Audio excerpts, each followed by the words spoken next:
So என்னுடைய பிஸ்னஸ்ன்ற விஷயத்தில் நான் பண்ண மிஸ்டேக்ஸ் என்ன அப்படின்னு பார்த்தீங்க அப்படின்னா, நான் பண்ண முதல் மிஸ்டேக், பிஸ்னஸ் பண்ணணும்னு நினச்சி நான் பண்ண முதல் மிஸ்டேக், ஃபுல் அண்ட் ஃபுல் நான் கிரெடிட்டில் ஸ்டார்ட் பண்ணது நான் பண்ண பெரிய மிஸ்டேக். ஒரு 3 லட்ச ரூபா தேவைப்படுது பிஸ்னஸ்க்காக பண்ணணும் அப்படின்ற ஒரு இடத்துல வந்து அந்த 3 லட்சத்தையுமே வந்து நான் என்ன பண்ணேன் அப்படின்னா கிரெடிட்டே தான் பண்ணேன். லைக் நான் வந்து எனக்கு பெரிய சிபில் இருந்தால் லோன் பண்ண முடியல. ஸோ 1 லேக் வந்து பர்சனல் லோனாக பண்ணேன். மிச்சம் இருந்த ஒரு 2 லேக்ஸை வந்து ஃபுல் அண்ட் ஃபுல்லாக கிரெடிட் கார்டு லோன்ஸாக பிரித்து எடுத்தேன். எனக்கு என்னென்ன பிஸ்னஸ் பண்ணியிருந்தேன் அவ்வளோதான். அது வந்து எப்படி பண்ணணும் என்ன பண்ணணும்னு தெரியாது. இது வந்து நான் பண்ண மிகப்பெரிய மிஸ்டேக்.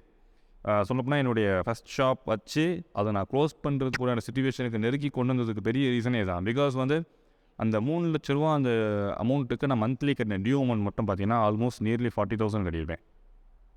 வரதை ஃபுல்லாமே இங்கே கட்டுற மாதிரியே இருக்கும். So I can do anything with the money. ஒரு டிஷர்ட் கூட வாங்க முடியாது சிம்பிளாக சொல்ல போனால். இப்படி தான் லைஃப் போயிட்டு இருக்கும். ஸோ இது நான் பண்ண முதல் பெரிய மிஸ்டேக்.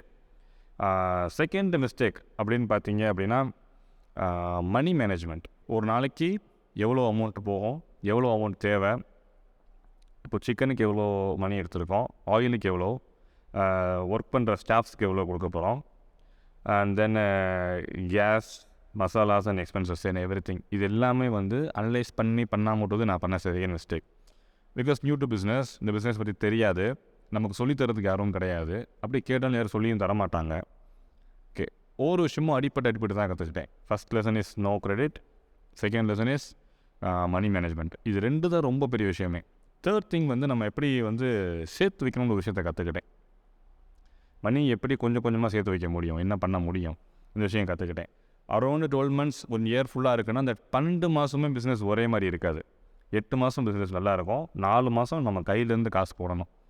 இந்த விஷயமும் நமக்கு தெரியாது. இது நான் கற்றுக்கிட்ட 3வது விஷயம். இந்த 3 விஷயங்கள் தான் ஒரு பேஸ். இந்த விஷயத்தை வச்சு நெக்ஸ்ட் நான் பண்ண ஷாப்லேருந்து ஃபுல்லாமே கிரெடிட் வந்து நான் எடுக்கலை. ரொம்ப கம்மியான அமௌண்ட் தான் கிரெடிட் எடுத்தேன். மேக்ஸிமம் நான் கையிலேருந்து கேஷ் ரெடி பண்ணிட்டேன். மிச்சம் அமௌண்ட் மட்டும் தான் கிரெடிட் பண்ணேன்.